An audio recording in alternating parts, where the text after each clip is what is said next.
Assalamualaikum warahmatullahi wabarakatuh. Kami dari kelompok 12 akan mempresentasikan makalah yang sudah kami buat dengan tema Manajemen Pembiayaan dalam MBS. Sebelum masuk ke materi, saya akan menjelaskan sedikit tentang MBS atau Manajemen Berbasis Sekolah.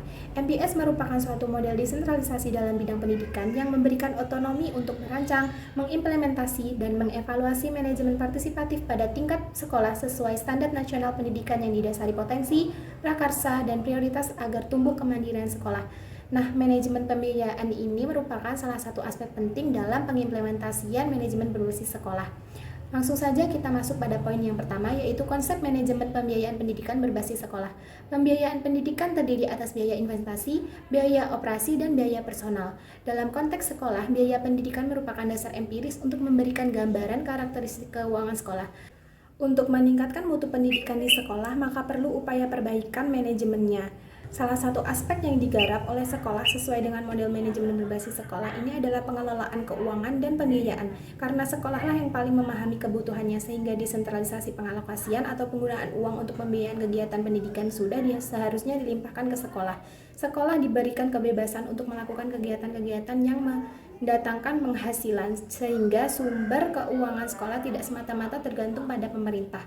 Levin melihat pembiayaan pada level sekolah merupakan proses di mana stakeholder sekolah mengetahui besaran pendapatan dan sumber daya yang tersedia digunakan untuk memformulasikan dan mengoperasionalkan sekolah.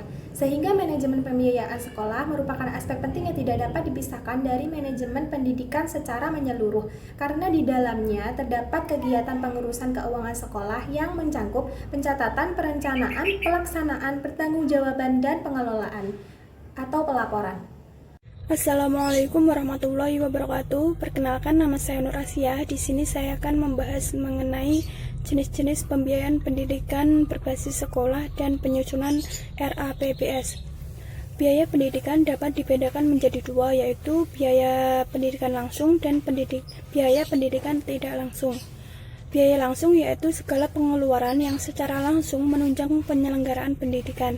Biaya langsung yang dimaksud yaitu dimensi pengeluaran pendidikan meliputi biaya rutin dan biaya pembangunan. Sedangkan biaya tidak langsung yaitu pengeluaran yang secara tidak langsung menunjang proses pendidikan, tetapi memungkinkan proses pendidikan tersebut terjadi di sekolah. Misalnya biaya untuk hidup siswa, biaya transportasi ke sekolah, biaya jajan, dan biaya kesehatan. Untuk pembahasan yang selanjutnya yaitu penyusunan RAPBS atau Rencana Anggaran Pendapatan Belanja Sekolah. Hal yang paling penting pada penyusunan Rencana Anggaran Pendapatan dan Belanja Sekolah yaitu bagaimana memanfaatkan dana secara efisien serta mengalokasikan dana tersebut secara tepat sesuai kebutuhan. Melalui RAPBS ini dapat diketahui satuan biaya pendidikan yang diperlukan oleh sekolah. Perencanaan pembiayaan pendidikan berbasis sekolah dapat dikembangkan secara efektif jika didukung oleh beberapa seperti sumber daya manusia yang kompeten dan mampu tentang dinamika sosial masyarakat, tersedia informasi yang akurat dan tepat untuk menunjang pembuatan keputusan, menggunakan manajemen dan teknologi yang tepat dalam perencanaan, dan tersedianya dana yang memadai untuk menunjang pelaksanaan kegiatan. Dalam penyusunan RAPBS menerapkan prinsip anggaran berimbang, artinya rencana pendapatan dan pengeluaran harus berimbang, diupayakan tidak terjadi anggaran pendapatan minus. Dengan anggaran berimbang tersebut, maka kehidupan sekolah akan menjadi solid dan benar-benar kokoh dalam hal keuangan. Maka sentralisasi pengelolaan keuangan perlu difokuskan pada bendaharawan sekolah dalam rangka untuk mempermudah pertanggungjawaban keuangan. Assalamualaikum warahmatullahi wabarakatuh. Di sini saya akan membahas tentang sumber pembiayaan pendidikan berbasis sekolah. Pada tingkat sekolah, biaya pendidikan diperoleh dari subsidi pemerintah pusat dan pemerintah daerah, iuran orang tua atau wali siswa, dan sumbangan masyarakat. Subsidi dari pemerintah pusat dan pemerintah daerah, bantuan tersebut berupa dana BOS dan dana BSM atau dana bantuan siswa miskin.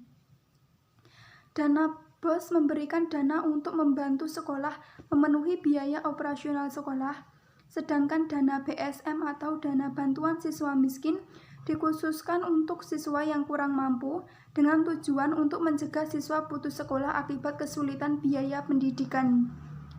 Iuran orang tua atau wali siswa, pembiayaan pendidikan dari orang tua atau wali siswa berupa infak dan SPP bulanan.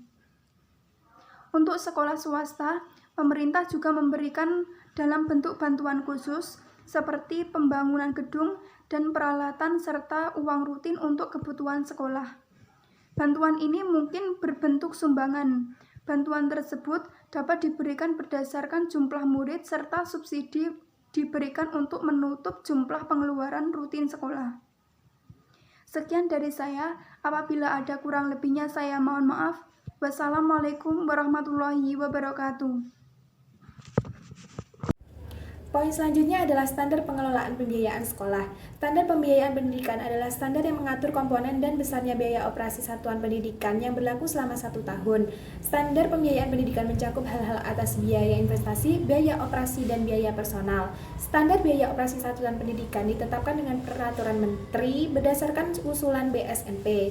Standar pembiayaan pendidikan yang disebutkan tadi terdiri dari 2 sisi anggaran biaya. 2 sisi ini saling berkaitan satu sama lain, yaitu sisi anggaran penerimaan dan anggaran pengeluaran untuk mencapai tujuan-tujuan pendidikan. Anggaran penerimaan adalah pendapatan yang diperoleh oleh sekolah dari berbagai sumber. Sedangkan anggaran dasar pengeluaran adalah jumlah uang yang dibelanjakan setiap tahun untuk kepentingan pelaksanaan pendidikan di sekolah. Mengelola pelaksanaan anggaran ialah mempersiapkan pembukuan, melaksanakan pembelajaran, dan membuat transaksi, membuat perhitungan, mengawasi pelaksanaan sesuai dengan prosedur kerja yang berlaku, serta membuat laporan dan pertanggungjawaban keuangan. Dana yang diperoleh dari berbagai sumber perlu digunakan untuk kepentingan sekolah, khususnya kegiatan belajar mengajar secara efektif dan efisien. Maka setiap perolehan dana maupun pengeluarannya harus didasarkan pada kebutuhan-kebutuhan yang telah disesuaikan dengan Rencana Anggaran Pembiayaan Sekolah atau RAPBS. Sekolah sebagai suatu lembaga pendidikan dalam melaksanakan tugasnya menerima dana dari berbagai sumber. Dana tersebut perlu dikelola dengan sebaik-baiknya sehingga tujuan pendidikan atau tujuan pelaksanaan manajemen berbasis sekolah dapat tercapai. Sekolah dapat menggali dan mencari sumber-sumber dana dari pihak masyarakat baik secara perorangan maupun lembaga, baik di dalam maupun di luar negeri yang sejalan dengan semangat globalisasi. Dalam pelaksanaan manajemen pembiayaan berbasis sekolah secara garis besar mencakup 3 fungsi utama. Yang pertama budgeting atau mengatur anggaran, yang kedua accounting atau pembukuan dan pencatatan, dan yang ketiga adalah auditing atau pengawasan dan pemeriksaan. Sekian presentasi dari kami, apabila ada kurang lebihnya mohon dimaafkan, dan atas perhatiannya kami ucapkan terima kasih. Wassalamualaikum warahmatullahi wabarakatuh.